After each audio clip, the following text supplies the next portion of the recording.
After my parents divorced, my sister chose to live with our wealthy dad. I moved into my mom's rented apartment. A few years later, Dad squandered his fortune on drinking and gambling. Meanwhile, Mom started a live streaming business and became a successful businesswoman. Then my sister's life took a downturn and she came crying to me. But when I wasn't paying attention, she tried to poison me. We have the same parents, so why do you get to live so well while I struggle? She complained. When I opened my eyes again, it was the day of my parents' divorce. This time, she rushed to hug our mom and said, "I want to live with Mom, no matter how hard it gets." Little did she know, Mom was more formidable than Dad. My sister had always been sweet-talking and charming, more favored than me. So when my parents decided to divorce, they asked her first who she wanted to live with. Dad was a trust fund kid, really wealthy. Mom was a homemaker with nothing after the divorce. So without hesitation, my sister hugged Dad. "I love you the most, Dad. I can't be without you. I want to grow up with you." Dad was overjoyed and lifted her up high. "Sweet girl, you can be Daddy's little princess forever." My sister smiled happily. And out of sight of our parents, she shot me a smug look. That's how she'd always been, competitive. She was willing to do anything just to beat me, even if it hurt her too. Dad and my sister laughed. Mom stood there looking heartbroken. I stayed silent for a while, then took Mom's hand. "Mom, I'm willing to live with you." She gave me a deep look but said nothing. A few years later, purely by chance, Mom's streaming business took off. We moved from her shabby apartment to a community, then to a villa. Her old electric bike was replaced first with a Mercedes, then a Porsche. One day, while Mom was driving us out, we came across a traffic accident. A scooter driver's wrong-way drive had hit a luxury car. The luxury car owner was yelling, while the scooter driver was apologizing profusely. His daughter was crying beside him, but he kicked her out of shame. The girl turned around in distress, and her eyes met mine through the car window. It was my sister, Becky. When I looked at the apologetic scooter driver, I realized it was my dad. Becky spotted us too and chased madly after our car. But Mom pressed the gas and drove off as if nothing happened. Hesitantly, I spoke, "Mom, that was my sister." Mom coldly replied, "I saw her." "What, do you want to help her?" I didn't dare to make a sound. Mom snickered. "She was so lovely as a child, but now she's grown ugly like her father. A heartless ingrate. That's karma." I stayed quiet. Not long after, Becky reached out to me. She wanted to meet. In a cafe she sobbed. "Sister, you have no idea, Dad." Becky said Dad was a complete fool. He was incompetent but greedy. A few years ago, he took bad advice from a friend and invested in a scam, losing millions. Grandpa was furious and kicked him out. I thought he'd learn from his mistakes, but all he did was drink and gamble. Once kicked out, he started partying every night and, encouraged by girlfriends, gambled at casinos, losing hundreds of thousands within months. He even racked up over $600,000 in gambling debts. Grandpa couldn't be bothered with him and cut him off financially. Dad was forced to deliver food for money, but he was used to a pampered life. He didn't even know traffic rules properly. Not long after starting deliveries, he hit a luxury car by driving the wrong way, the incident I saw that day. In the cafe, Becky cried in my arms. "Sister, I saw Mom driving a Porsche, wearing Chanel, and you had a Dior bag. You must be doing well." "Sister, could you talk to Mom? I'm also her daughter. I don't want to live with Dad anymore. I want to be with her. She must miss me." For years after we split, she kept calling, hoping I'd come back. Her eyes were full of hope, but thinking of Mom sent shivers down my spine. In the end, I said, "You shouldn't live with Mom, but I can give you some money." Becky looked up sharply, but quickly covered it with a grateful smile. "Thank you, sister. I knew you'd always be the best." The next day, I transferred $50,000 to Becky. She offered to cook me a meal at her place. In her rented apartment, Becky handed me a cup of tea. "Sister, I remember you liked jasmine tea as a kid. I picked this specially for you. Do you like it?" I drank it without suspicion. But soon, I felt dizzy. The last sight I had was Becky slashing my face with a knife. "Lillian, we're both our parents' kids. Why do you get to live a good life while I have to suffer? You're rich, but you only gave me a little and won't let me live with Mom. You're a selfish jerk." When the darkness passed, I opened my eyes to the day my parents divorced. Faced with Dad's question, Becky quickly clung to Mom. "I can't be without Mom. I'll live with her no matter how hard it gets." Mom tearfully hugged Becky. In her arms, Becky gave a cunning smile. From a place no one else could see, Becky mouthed silently to me, "Sister, this time, it's my turn to reach the top." So she was reborn too. But she didn't know that Mom is scarier than Dad. Becky joyfully headed to her new apartment, and I stayed at the villa. Dad, as usual, was irresponsible. He just got divorced and was already planning to hit the nightclub at night. On the phone, some lover's voice was sweet and sticky, but Dad was very amused, grabbed his jacket, and was ready to leave. As he was walking out, I stopped him. I asked, Dad, who's having dinner with me? He replied matter-of-factly, isn't the nanny there? Let her eat with you. I bit my lip and said, I haven't seen Grandpa in a long time. I kind of miss him. Dad, can you take me to his place? Dad hesitated for a moment. Seeing this, I added, Cousin Charlie went to visit Grandpa the other day, and who knows what he said, but Grandpa bought Auntie another car. Did you know that, Dad? Hearing that, Dad didn't hesitate at all. They just keep mooching off family. Ugh. Lillian, I'll have the driver take you over right now. Make sure to speak well of Dad in front of Grandpa, got it? Saying that, he loaded me into the car. Grandpa lived in a secluded lakeside villa. In his eyes, my mom was a scheming woman. She stopped at nothing to climb up to my dad, with deep and malicious thoughts. As a result, he always looked down on Mom, and didn't quite like Becky and me. In a past life, after Mom and Dad divorced, Becky also tried to please Grandpa. But at home, she was always the spoiled little princess. All she was good at was pretending to be obedient and innocent. But at Grandpa's place, none of her tricks worked. No matter how much she cried or fussed, all she got was Grandpa's indifference. In contrast, Auntie's son, Charlie, was Grandpa's beloved. Whatever he said or did, he always received Grandpa's praise. Over time, Becky grew resentful. At a family gathering once, she deliberately broke an antique vase, and tried to blame it on Charlie. She thought that would bring Charlie down, but a hidden security camera caught it all. Charlie's status was intact. Becky, on the other hand, faced Grandpa's wrath.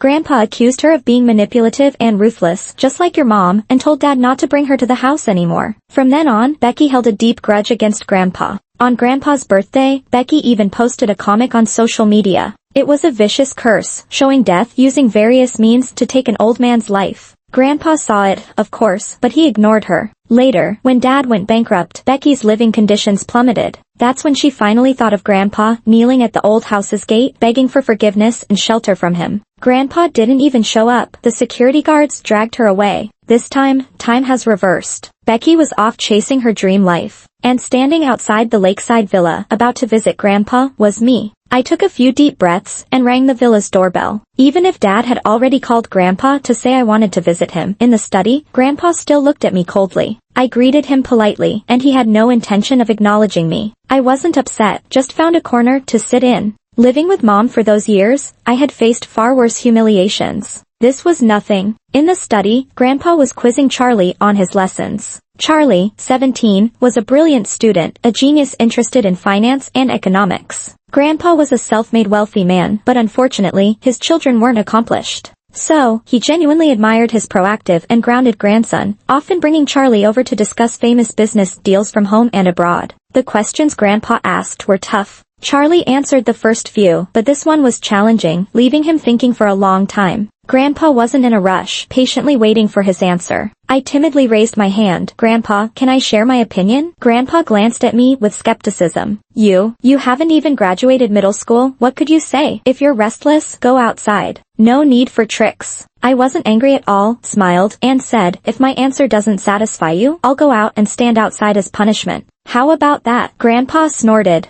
Charlie, however, said, Grandpa, why not let little sis try? Grandpa didn't speak, which meant he agreed. I gave Charlie a grateful smile, then spoke. This batch of entrepreneurs had an illegitimate source of initial funds. Early on, they helped foreign companies enter the domestic market as middlemen, exploiting information gaps for huge profits. Grandpa looked at me in surprise and continued asking, then what do you say is their natural advantage and what's their problem? I thought for a moment and replied, they formed close ties with foreign companies early on and adapted quickly to the market, which is their advantage. But their problem is an over-reliance on the foreign company's first-mover advantage, lacking their own competitiveness. So, when the market becomes more regulated, their competitive edge fades too. Grandpa stared at me for a long moment, his expression complex. There was doubt, scrutiny, but no longer any contempt. After a while, he asked, you're only 14, where did you hear these things? I said, there are plenty of books in the city library, I love reading. But that wasn't true. Many of Mom's clients were beneficiaries of serving as middlemen for foreign enterprises. They exploited loopholes, using nepotism and information disparity to gain wealth, while attributing everything to their skills and competence. And on a drunken afternoon, embracing a young girl couldn't wait to boast about past victories. Thinking of this, I forced my eyes shut. When I opened my eyes, I was still in Grandpa's serious and old-fashioned study, not the dim, pink-lit bedroom from before.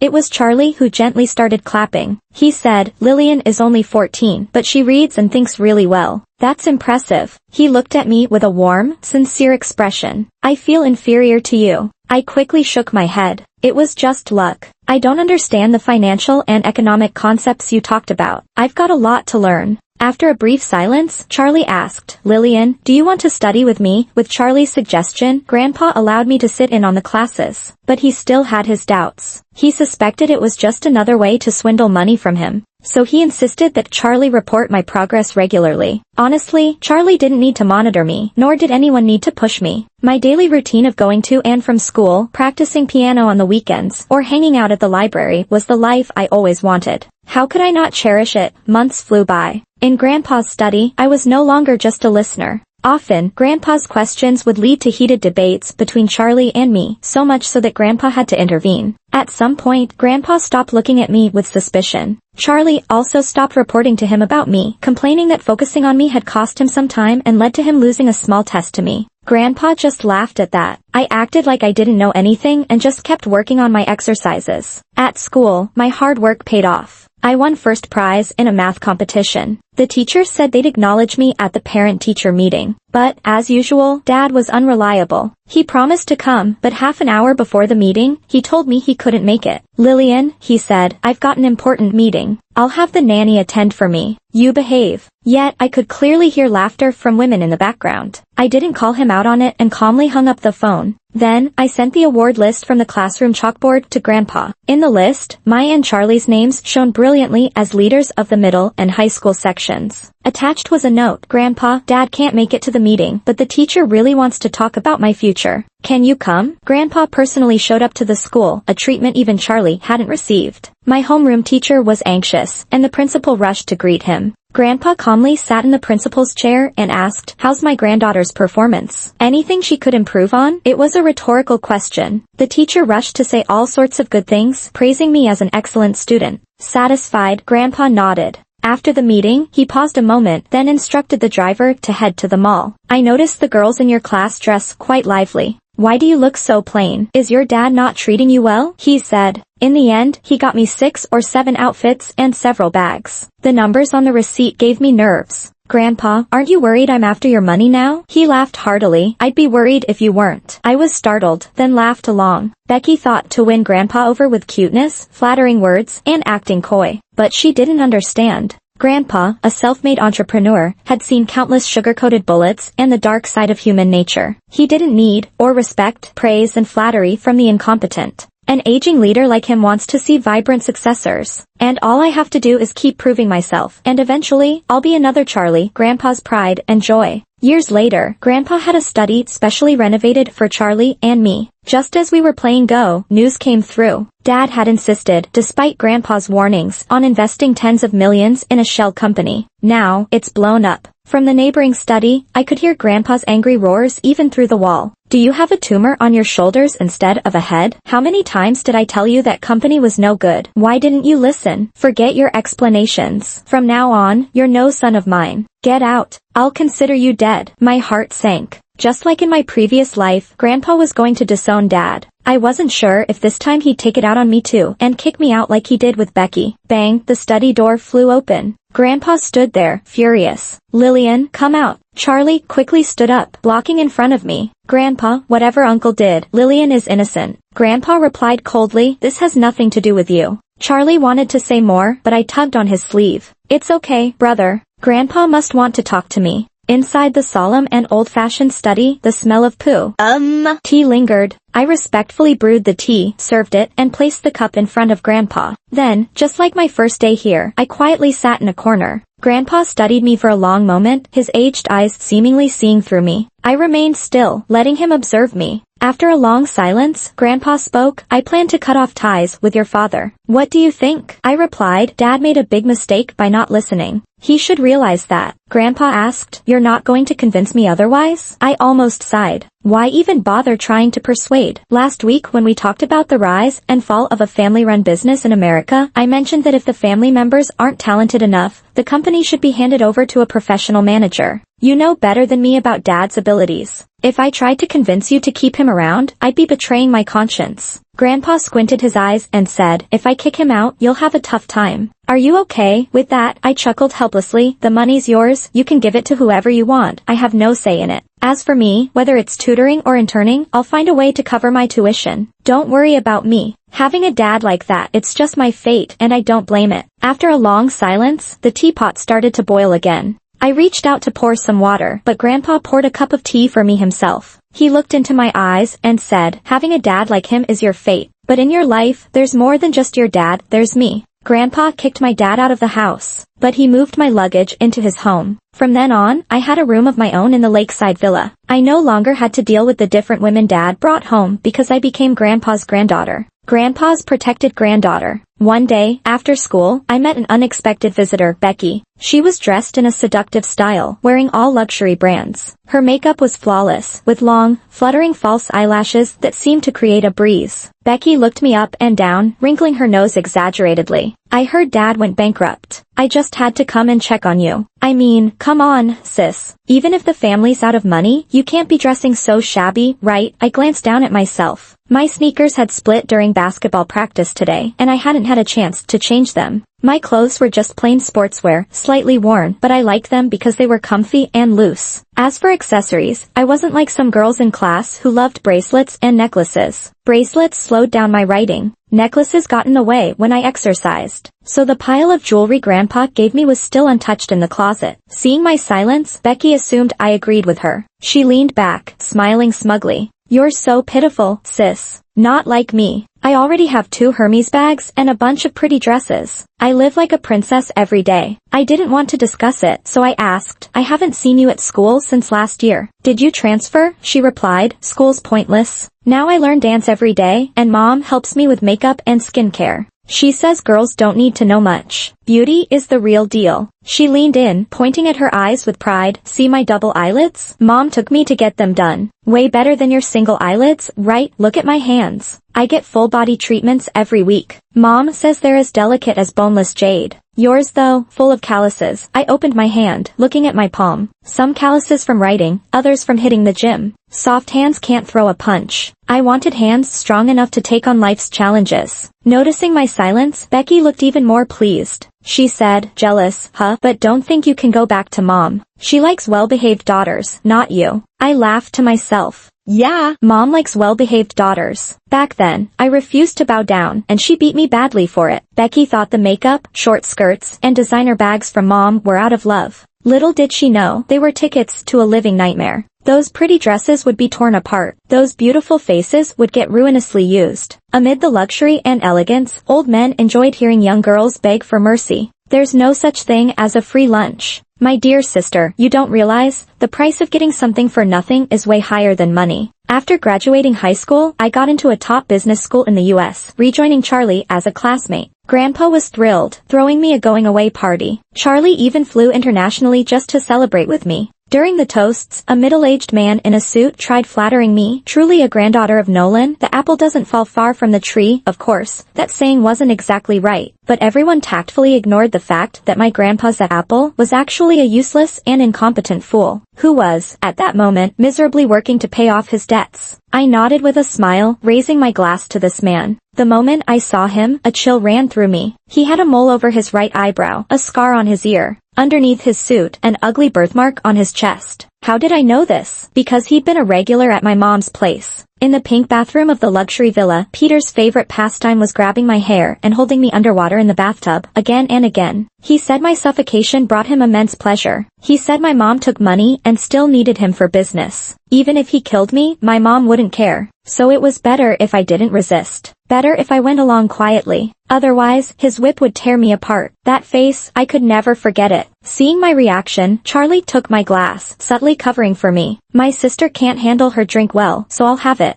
Everyone applauded, praising Nolan's blessing and the sibling union of the Andreas family. Just Grandpa saw my discomfort and suggested I take a break in the lounge. In the lounge, I drank cold water, trying to calm down. Judging by the time, Mom should have shown her true colors by now. But Becky, what would she face? I took out my phone and called her. Hey, sis, how are you doing lately? On the other side of the video call, Becky looked at me dismissively. So, now that you've had a tough time with Dad, you think of me? Weren't you stubborn before? If you want to come back, you better beg me on your knees. I shook my head. No, I just wanted to see how you've been doing lately. Becky snickered. Oh my dear sister, playing nice now? You probably wish I was doing poorly, don't you? Too bad, I'm great. I'm in a relationship. My boyfriend's rich and powerful, treating me like a princess. And now, I'm practically a cornerstone at Mom's company, running a team of over 10 people. My dear sister, better take care of yourself, or you might end up delivering food with Dad. With that, Becky hung up. I stared at my phone, lost in thought. In my past life, after the divorce, Mom got some assets. But she was so used to living in luxury that she couldn't stand a frugal life. Soon enough, she went back to her old ways, trying to snag a rich guy again. But she was past her prime. Despite all her upkeep, she couldn't compete with young girls' beauty. After several failures, she realized that, while these men weren't interested in her anymore, they sure seemed interested in her daughter. That's when my nightmare began. Is Becky truly happy now? Or is it her last fantasy before a breakdown? 6 months later, I returned home. It was almost Grandpa's birthday. I grabbed Charlie to go gift shopping for Grandpa, and bumped into Becky at an auction. She was wearing a skin-tight cami dress with bright makeup, looking totally out of place. But when she saw me, she perked up. Lillian, what are you doing here? Can you even afford a place like this? She then glanced behind me. Charlie stood there in a silver gray shirt and black suit. His whole vibe was confident and stylish. Becky stared at him like she'd seen a ghost. Is that Charlie? Charlie nodded. It is. And you are? He didn't recognize Becky. Becky used to look a lot like me. But now she had eyelid surgery, a nose job, and a boob job. With her heavy makeup and flashy outfit, she was unrecognizable. It made sense Charlie wouldn't know her off the bat. But hearing Charlie's question, Becky went ballistic. Oh, great, you remember her but not me. How on earth are you two together? Dad's been bankrupt forever.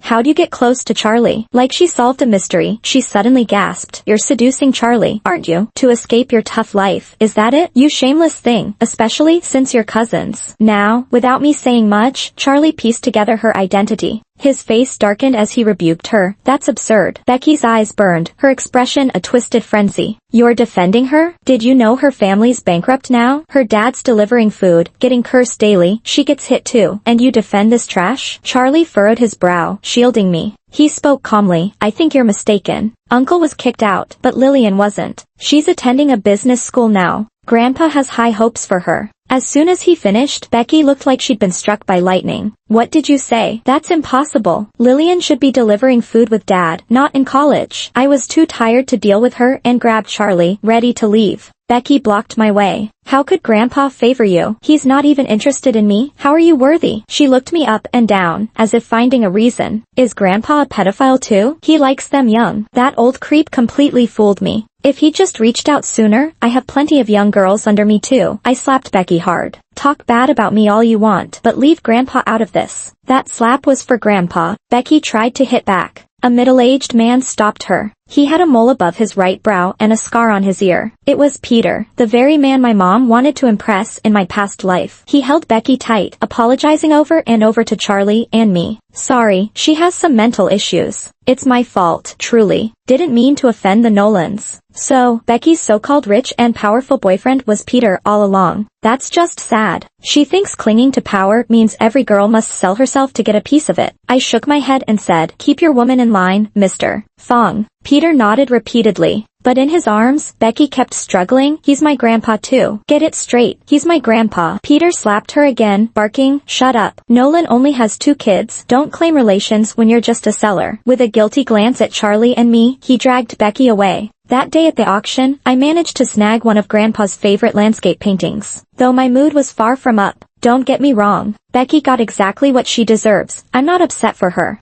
I was just thinking about how many more young girls might be in Mom's villa, and how many clients like Peter there might be. Maybe it was time I did something about it. At Grandpa's birthday celebration, the place was jam-packed. Charlie and I handed him the landscape painting, and Grandpa was thrilled. He proudly introduced us to all his closest friends. A stream of titles and names went by. but only one hit like a bolt. Mike. I remember that name. In a past life, he popped up countless times in Peter's angry rants. Mike, who came from a military background, was all about principles and had no patience for nonsense. He used to be Peter's boss, but when Peter got caught taking bribes, Mike fired him. Peter left the company and started his own business, snatching away quite a few clients from his old employer. Because of that, they basically became enemies. Now, it seems they're both gunning for the same government contract, and it's a crucial time in the project. Thinking about this, I raised my glass and toasted Mike. So you're the chairman of Bastar, huh? I just heard about your company a few days ago. Mike chuckled. Oh, where from? I smiled. Speaking slowly, I ran into Uncle Peter at an auction the other day. Hearing Peter's name, Mike's expression darkened a bit. I acted like I didn't notice and kept on. It's funny, this is the third time I've bumped into Uncle Peter this month. The first 2 times, he seemed to be having drinks with Jessica. Jessica is my mom. Since she divorced my dad, she had some work done and changed her name. No one in town knows her history anymore. She's someone completely new.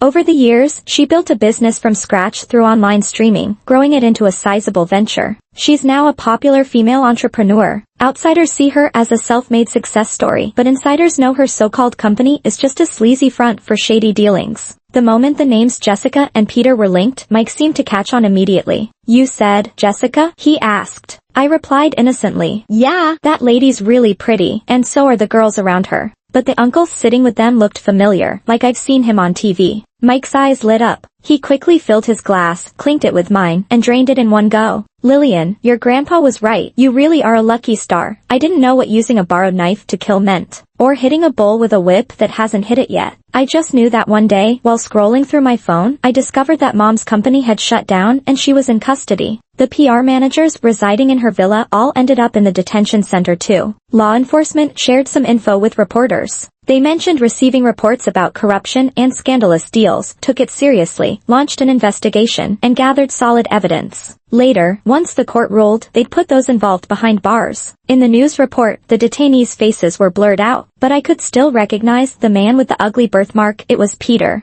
And the woman fleeing in his arms was Becky. Switching to finance news, the headlines cheered Bastar's rising stock price, which went up thanks to securing a big government contract, boosting investor confidence. After folding up the paper, my housekeeper brought me a gift. It was a birthday present from Uncle Mike for my 21st birthday, a translucent jade pendant. He didn't say anything or leave a note, but I knew why the gift was so valuable. I closed the box and tucked it in my closet. Just like my other glittering pieces of jewelry, it was beautiful but not what I was chasing anymore. Every bit of beauty comes with a price. Before I give my own work, talent, and effort in exchange, I don't deserve to wear them. Months later, the scandalous case that shook the nation reached its verdict. Masterminds Jessica and Becky faced heavy penalties for exploiting young girls. On a random afternoon, I received a call from the detention center. They said my sister wanted to see me. Outside the center, I ran into my dad. I thought he came to see my sister too. Turned out, he was delivering food nearby. Spotting me, he shamelessly approached. Lillian, can you put in a good word for me with Grandpa? Blood's thicker than water. Can you bear to see your dad suffer? Charlie tried to block him, but I stopped him. I looked calmly at this worn-out man and said, you deserve it. Grandpa had high hopes, guiding him every step, yet he mismanaged everything with drinking, gambling, and women. I remember one day as a kid, coming home from school. His bedroom door was open, with naked people inside. Whether drunk or high, one man tried grabbing me inside. My dad just sat there laughing, not stopping him. I was only 7 then. If the housekeeper hadn't saved me, I shudder to think what might have happened. Now, looking at my pitiful dad, I can't find a trace of his past charm. Maybe this is destiny's way of being fair. If you think you're invincible, destiny puts you right where you belong. I turned and left my dad's pleading behind, only marching forward, leaving childhood nightmares. Inside the prison visiting room, behind the glass, Becky stood in an orange vest and cuffs. Seeing me, she got overly excited, almost falling over trying to rush forward. I looked down at her. Calm down, sister. Becky asked. I heard you graduated from business school. I nodded. She continued, and you've joined Grandpa's company as a manager. I corrected her. Just an intern. My staying depends on my skills. She went on. I heard Grandpa bought you an apartment downtown because he didn't want you commuting too far. I shrugged. I'm paying him rent for it. But it seemed like she didn't hear, just staying lost in her own world. Why? Why? This was supposed to be my life. If I had chosen Dad, all this would have been mine: a top schools, a mansion, the heir to the company. Lillian, you ruined everything for me. I looked at her with pity. Didn't you choose Dad? Becky snapped out of her frenzy, and after a moment pointed shakily at me. Did you also come back? I didn't answer, just said, both times, I wanted to save you. In my past life, Dad went bankrupt. Becky came to me, asking me to take her to Mom's big house. I refused because I didn't want her to suffer like me, but she hated me and poisoned me, ending my life.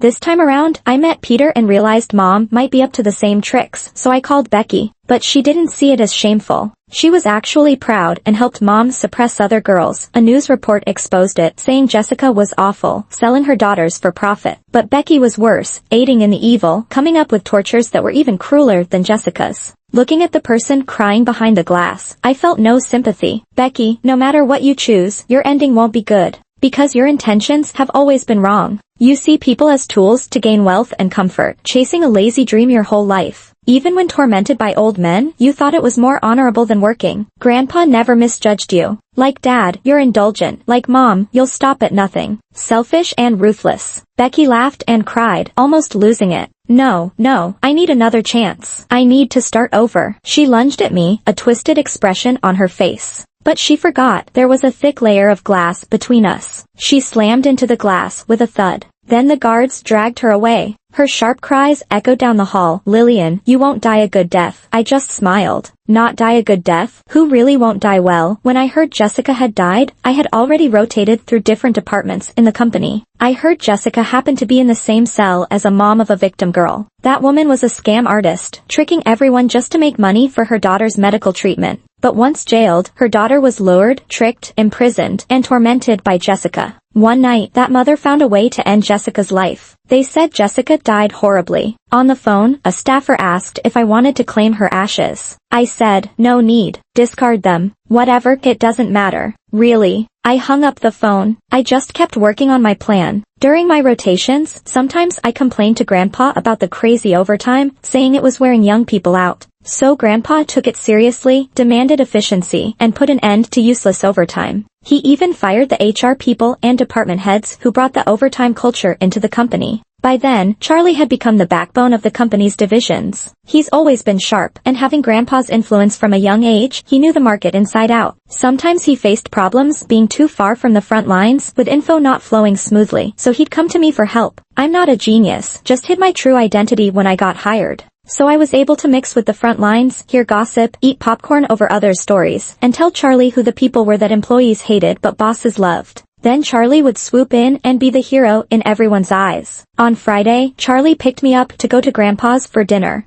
In the car, cheerful music played. Outside, a bright moon hung over the river. Out of nowhere, Charlie said, when I was a kid, I thought you were no different from your mom. I teased, you alright, insulting me like that? Charlie laughed too, a soft smile on his lips. Yeah. Then I realized something was off. You're more like Grandma. Grandma, who stood by Grandpa, helped start the company from scratch, holding up half the sky as a co-founder. I accepted the compliment guiltily, then said, actually, I've always wanted to thank you. I often say it's my hard work, diligence, and smarts that caught Grandpa's eye, that he gave me opportunities. But it's not entirely true. On the path where I raced to shake off past nightmares, at the start, it was Charlie who lent me a hand. He suggested to Grandpa that I join him for lessons. So Grandpa's rustic study had a place for me. After my sincere thanks, Charlie smiled. A red light stopped us. He braked and flicked my forehead. You, Missy, we're family, no need to thank me. Plus, you might have forgotten, when Becky pushed me into the lake, you jumped in to save me. I was taken aback. That happened? Charlie glanced at me and earnestly added, though back then, you barely reached my waist and didn't really save me. In fact, made it worse, you still meant well. I laughed out loud. The night breeze was gentle. The moon shone bright. Schubert's piano melodies softly graced my fingertips. I heard Charlie's slow voice. So, Lillian, everything in this world is reaping what you sow. Instead of thanking me, thank yourself. Because you're a good person, even if you hadn't met me, Charlie, you'd meet someone else. I looked down, smiling softly. Oddly, tears welled up at the corners of my eyes. Once upon a time, I lived in a home full of manipulation and distance. Mom only cared about money, and Dad was into women. My sister was this sweet-looking girl who always played dirty tricks on me. Later, my mom took me away, and I thought I'd start a brand new life. But she used a cruel method that nearly destroyed my life. During those years of being trapped, every day a different man barged into my room. I didn't even dare to sleep because I was terrified of waking up to the face of another stranger.